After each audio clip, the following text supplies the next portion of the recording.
Well, good day, my friends. It's your old pal, Jordan the Lion. How are you all doing today? I hope you said great. Have you ever wondered how somebody becomes a millionaire? Well, today we are going to talk to a Miami millionaire, ask him how he made his money, and how he would advise you to make your money if you were going to try to. Daze with Jordan the Lion, and you all. It begins right now. As you can tell, Gino lives in a pretty nice neighborhood.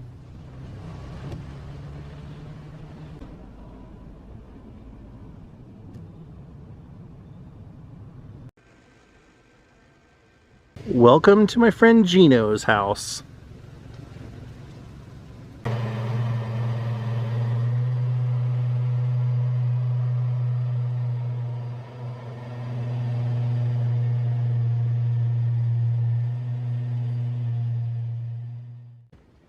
So this is my pal Gino, and Gino, tell me about this beautiful car behind you. Hey Jordan, thanks for coming out today. This is a Rolls-Royce Dawn, but it's a Novatech wide body edition. So there's only 7 of them in the world, where it's considerably wider in the back and the front. And then it has all the other Novatech goodies on it. It has the ECU upgrade that puts it to about 800 horsepower, the lowering module, the suspension. So this car is like crazy fast, like it'll, you know, blow away a kid in a Corvette, which is kind of cool. Can I ask you how much a car like that would set someone back?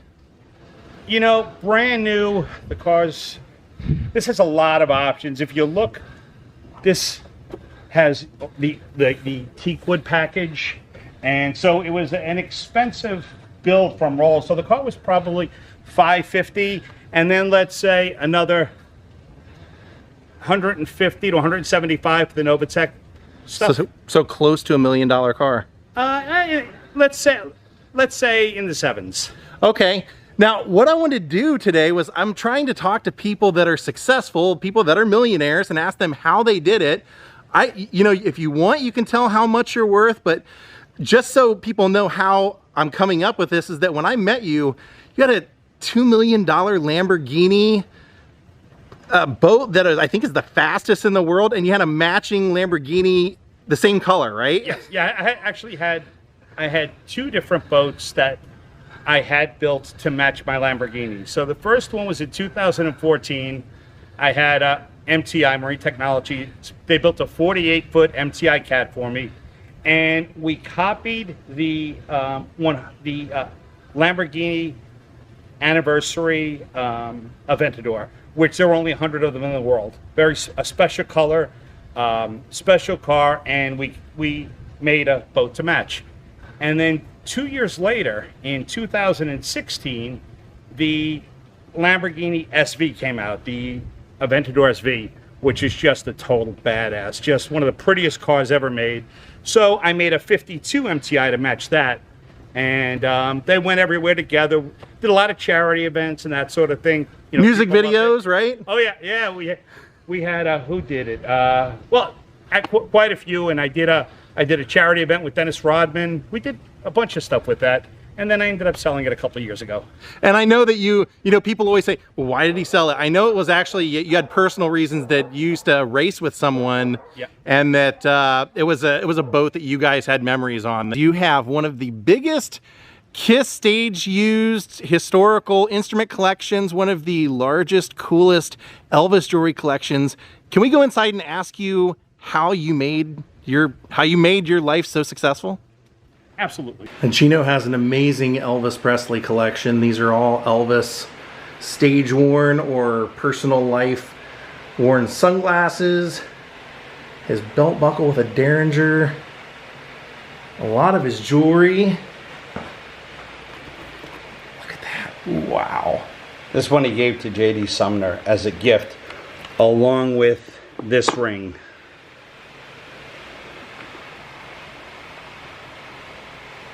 That's amazing. Isn't that cool? This was my first Elvis piece.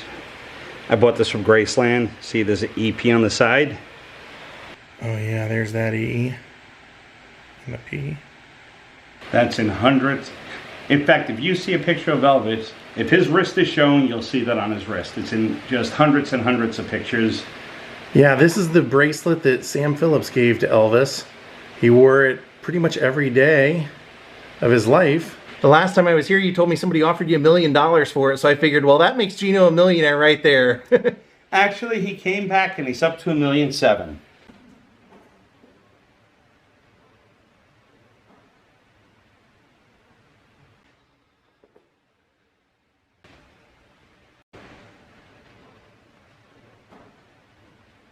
So, Gino, I was kind of amazed to see you posted on your Facebook this year that you have an anniversary every year that is like a date that's big in your life because you were homeless. Can you talk about how you went from there to here?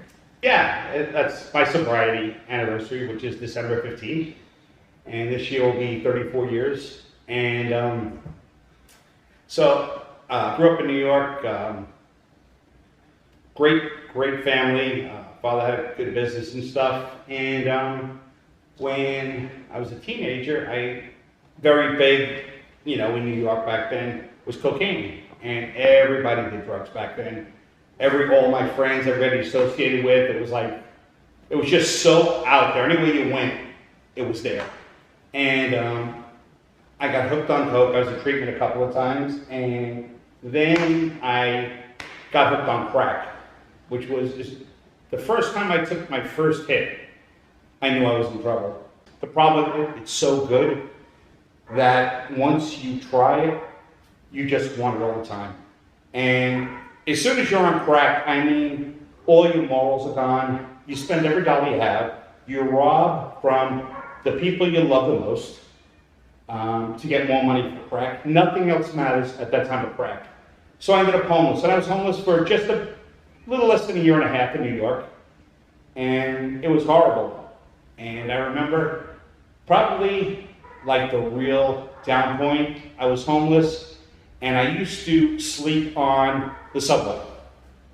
And at night, if there was anybody else in the train car, I would, I'd sit up and stay awake because I was so embarrassed. And as soon as the car was empty, I'd go to sleep. And I remember one night, I'm standing on the platform waiting for the train, and a lady comes up and she's eating a piece of pizza. And she took a couple of bites, and the train came, and I saw her take the pizza and she threw it in the garbage. And it was like right on top, but it was in the garbage. And I went over and I thought about it for a second. I took the pizza and I ate it out of the garbage. And it just hit me that, God, what from my great family, my great parents, growing up, going to church, doing all these things, to eating out of the garbage. And it really... Was that your lowest point, do you think? That was at the lowest point. In fact, that whole time being homeless and on crack, it was rough. You have the clothes on your back. I remember I had a white pair of like those Capizio shoes that were kind of meshed, and I had no socks. And I had my dad's members only jacket that was too big for me. And it was wintertime, so it's in November, beginning of December, and my shoes were falling apart because from walking in the rain, the leather got old and they smelled. And it started smelling so bad that I would sit there and I could smell my shoes like rotting. Yeah. And it was just so freaking horrible. And one day, my brother and my cousin found me. And they brought me to my uncle and they ended up sending me to Minnesota where I went to drug treatment. And I was out there for about 2 years. I went to treatment, then I was in a halfway house. And ever since then, I don't drink or anything, 30 years sober. Awesome. On December 15th, it'll be 30 years. And it, like they say, you really have to hit rock bottom. Yeah. So many, I've done a lot of talking and mentoring. Had a lot of parents call me, oh, could you help me with my son or my daughter? And the problem is, if the person isn't ready themselves, if they haven't hit bottom, like I hit bottom in their own way though, nothing that you can't make somebody do it. You can't, even like the tough love stuff, if they're not ready, they're not going to do it. It's not going to last. So where do you go from being in a halfway house? What's your next step? Had you went to college? Did you have any kind of, because I assume with your history, it was going to be hard to get a job. Yeah, well, I went to MIT. I was a rocket scientist for a couple, no. I dropped out in ninth grade, and a couple months into ninth grade, actually, school wasn't for me. I just couldn't do it. And so I was living in Minnesota, and I needed to find something to do. And one night I thought about, had the idea of going to people's houses to do oil changes. And I knew that whenever somebody had to get an oil change, you have to go to a Jiffy Lube or something, and it takes forever, you don't do it. But the only thing is, not a mechanic, not even mechanically inclined, but I knew it was a good idea, but Minnesota was too cold. So my mom lived down here in Florida. I lived down here a few years when I was younger, so I told her the idea, and she said, it sounds like a good idea, but she goes, how are you going to do it? She goes, you can't do anything. She says, you don't want to be a grease monkey. So I thought it was a good idea, so I moved down. And I tried to get a couple of jobs at Jiffy Lube and a couple different quick lube places, but I never got hired, and I guess because I didn't have a college, whatever, a high school diploma or anything.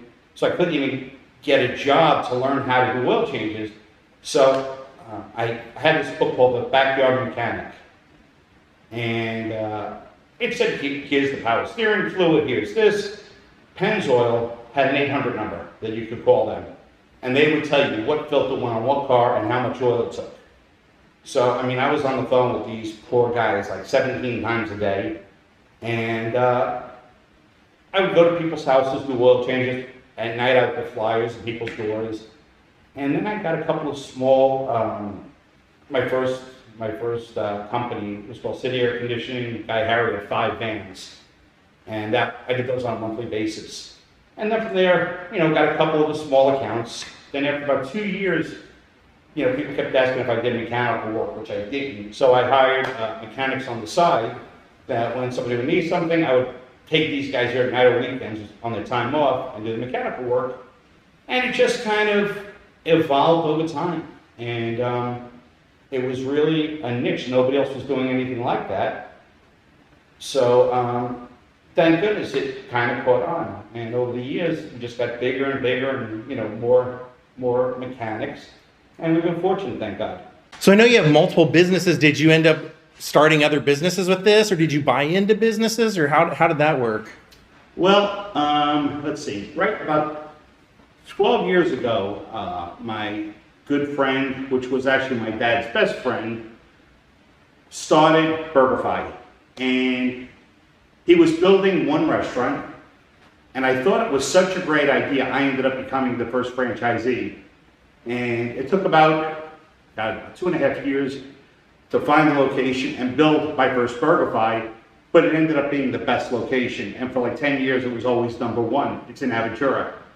And it turned out to be, a really great brand. And then I expanded, I did a couple of other BurgerFis, and things kind of evolved from there. Can I ask you, from the time you started your oil change business going to homes, how long did it take you before you could call yourself a millionaire in your bank account?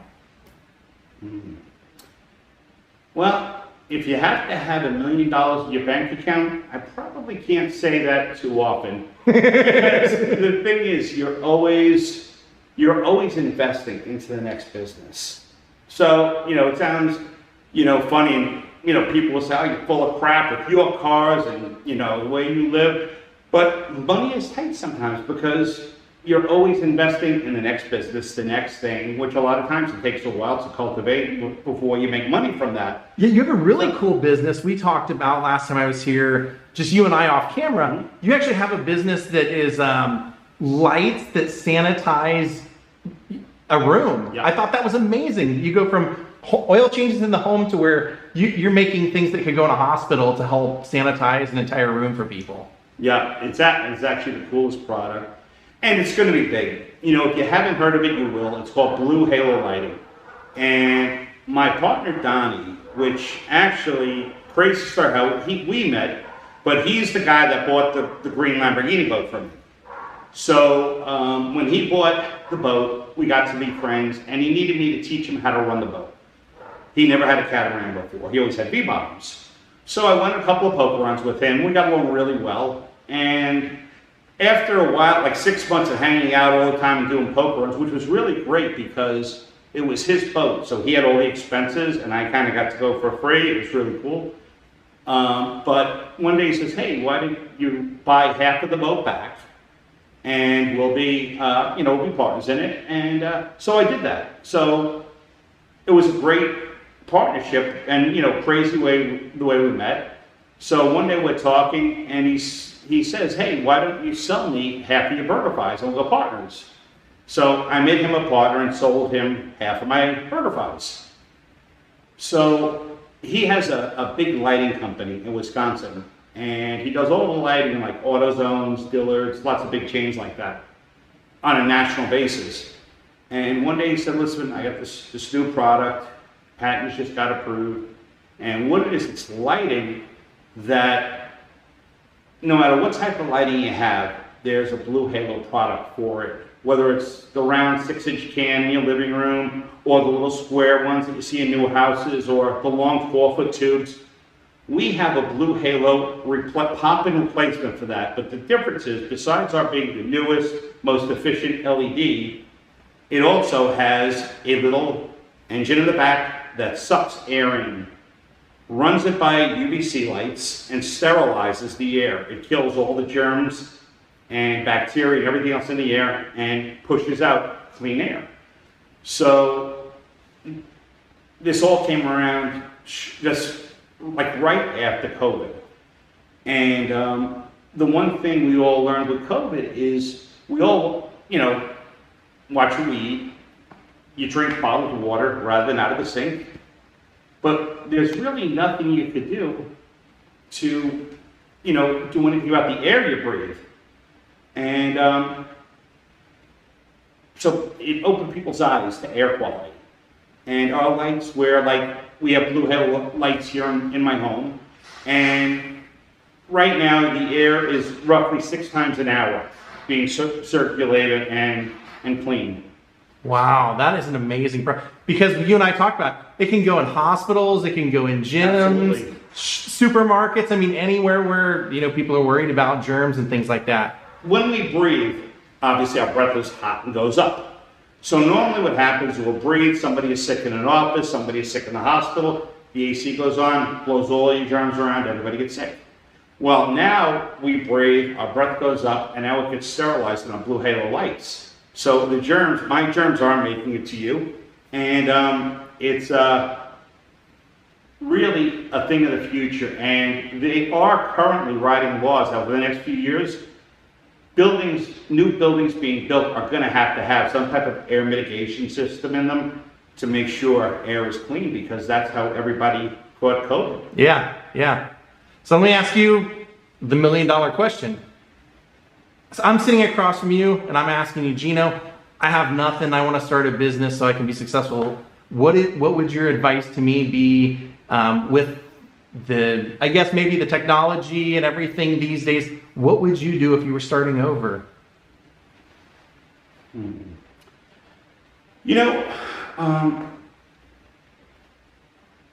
The world's a different place now from when I started.